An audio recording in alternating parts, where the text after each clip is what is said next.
Today, I'm going to talk about injuries. Musicians don't talk about their injuries. The topic of injuries is as off limits for musicians as is the mention of how much money do YouTubers really make for, well, most YouTubers. Athletes, on the other side, get injured all the time. It's part of the job. And when that happens, their injuries are taken very seriously. But when I started playing the piano, nobody ever told me about the many injuries of such a peaceful and relaxing activity. Come to think of it, I've never felt peaceful and relaxed when I play. Maybe I'm doing it wrong. By the way, I don't make anything from YouTube yet. If anything, it costs me to make these videos, so please subscribe, leave a like and comment. I don't know exactly how I came to believe this, but I used to think that if I got injured because of playing the piano, it meant I was a bad musician. I had terrible technique and basically I sucked, and I should pick a different profession. But then I thought about athletes and how their injuries are actually considered as something that tends to happen and they're not blamed for it. Instead, they are taught to prevent them, to listen to their bodies and take care of themselves. And I know this because when I was younger, I used to be an athlete. I started playing tennis when I was 4 years old and strong enough to hold a racket, so I grew up being aware of the care my body needed, and I can't remember a single time I got injured because of the sport I practiced. I mean, I got injured a lot, like every 2 weeks or so, but that's because I was a crazy kid on a sugar high and I did a bunch of stupid things. For instance, I loved climbing trees and rocks and walls, not because I'm Mexican, or I live in America. I mean, I am Mexican, of course, and I live in America, but you know what? It's not the point. The point is, I didn't know how to get down most of the time, and so I'd follow Jack's advice and I would jump. You jump high, jump right. And I can only assume that that's where the cracking of my knees comes from. Nevertheless, professional musicians and professional athletes have lots in common. That's right, we're all fragile mortals who are gonna die one day. And that's it for the video. Thank you very much for— Hey, you're not gonna finish? I wrote a longer script. You did read the script, didn't you? Yeah, of course. Oh my God, you didn't. No, I did. It's just, you know, with the move and school and work, it got pretty hectic and I just sort of, well, I skimmed through it. You skimmed through something you wrote? How? Well, that's a very good question. It was dark. You know what? Just save it. Stop recording, take 5 minutes, read the script, and then come back, okay? What? Well, it's our day off, and I wanted to watch some Netflix and chill, you know? Well, tough luck. You decided to start a YouTube channel, and these videos aren't going to spontaneously appear. Someone has to make them. Fine. Hey, my name is Kara and I'm a musician, though not entirely professional. I've been playing the piano for 10 years now, but as I said before, when I was younger I used to play tennis. I started when I was 4 and now I'm 25, so you can do the math. So I'd say I have enough experience on both music and sports to talk about them and compare them, but even if I don't, this is YouTube, so who cares? When people think about injuries, I bet the first thing that comes to their minds has something to do with sports. But the truth is, people can get injured doing almost anything. Yes, it's super common for athletes to get injured, but they're not the only ones who exploit their bodies for a living. Instrumental musicians have a high risk of getting injured due to repetitive motions. And although we might not make the news when that happens, I believe it's super important to have this conversation, so you better be ready for it. That's appropriate, I guess. I know that this topic is particularly sensitive amongst musicians because we are taught, though perhaps not directly, that if we get injured it's because we did something wrong, and for some reason that means we're bad musicians and we're gonna go to music hell. But sure, chances are if we got injured, we did something wrong. Only that doesn't make us bad musicians, and we should never hide whatever happens to us as a result of playing our instruments or try to deal with it on our own. Sometimes accidents happen.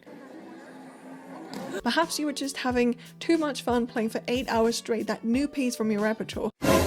Or you were a bit drunk or sleep deprived or trying to make up for a week of not practicing the day before your instrument lesson and you did something without thinking about the consequences. Wow, that describes so many of my friends. But the truth behind any injury is often more complex than we imagine, and I don't think that anyone is to blame because of it. But if you're being picky, I guess it actually is a shared fault between the professor and the student. The professor should be aware of the mistakes of their students and tell them how they can correct them, and the students in turn should do their best to fix those mistakes. But then again, I think assigning blame is useless. The important part is to discuss this from the very beginning. Musicians shouldn't be afraid or ashamed of getting injured and asking for help. Even basic stuff like how to sit correctly at the piano or how to study a difficult passage without overworking yourself should be a topic for discussion no matter how long you've been playing, how much or how little you know. If you're a student, you have the right to ask as many questions as you have. And if you're a teacher, part of your job is to try and answer as many questions as possible. We spend so much of our time playing our instrument, and we get to a point where we stop thinking about the little things. We become blind to our mistakes, and having an extra pair of eyes and someone that reminds us that playing back is difficult, but it doesn't cause physical pain, I broke a finger. is something that we all need to hear. I remember that the first time I got tendonitis, I kept the pain on my wrist hidden from my professor for weeks, and it made things worse. My performance dropped down, I couldn't keep up with my usual pace, and by trying to make it through the semester, I increased my practice hours, which made my injury worse, and eventually I had to stop playing for about 2 weeks while I recovered. Back then, I was terrified of letting anyone know that I was hurting while playing the piano because I thought it was my fault. I wasn't aware that we have to warm up and stretch like we're about to run 5K before sitting down to practice, or we need to take breaks constantly because playing for several hours without stopping is a big red zone, and that when we finish a practice session, we have to cool down our overused, unimpressive muscles with another round of stretching. Athletes and musicians may look different on the outside, but we are very similar. In fact, believe it or not, professional musicians are athletes. We perform tasks that require strength, flexibility, coordination, and agility, all of which are components of an athlete. And I'm not just saying that, it's been known for years. You can Google it. It took me over 5 years of studying music, different schools, several piano teachers, and my first big injury for someone to tell me that I was doing things incorrectly and I had to go back to basics to fix it. It's terrifying to hear that you have to stop or go back when you're so far into something. And for the longest time, I thought that if I played wrong, it just sounded bad. The biggest consequence was to make a fool of myself in front of everybody I knew, and God knows that has never stopped me from doing anything. Okay. Exhibit A. So, let me save you some trouble by giving you 3 tips on what you can do before practicing. Number 1. Take your time. Warming up helps not only to avoid injuries, but to prepare your muscles for what you're about to do. It gets the blood flowing, it relaxes you, and if you struggle with focusing during your practice, clearing your mind beforehand with some breathing exercises can be a huge help. Number 2.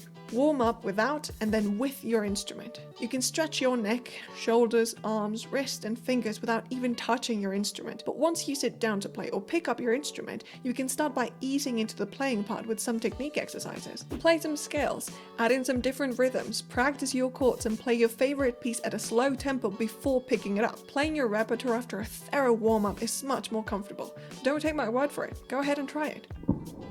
And number 3. For the love of God, take a break and listen to your body. I've fallen into the trap of thinking that the more I play, the better. And taking breaks is for losers. But like most things in my life, I was wrong.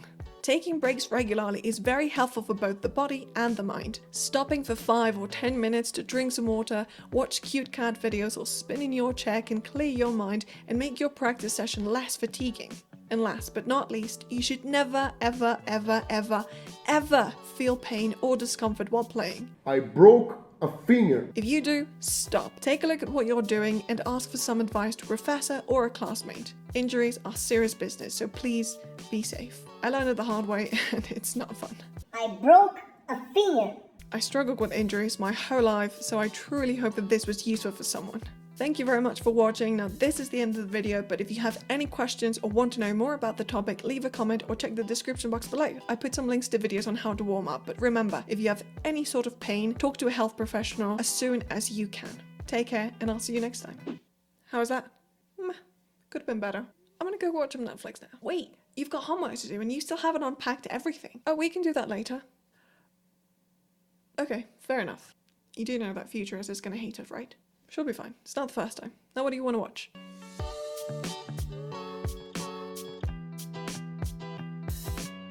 I cannot stress enough how happy I am to have this swiveling chair.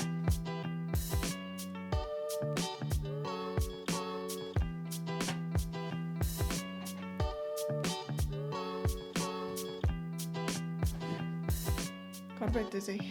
No more spinning for me. Okay, well, let's hope for the best.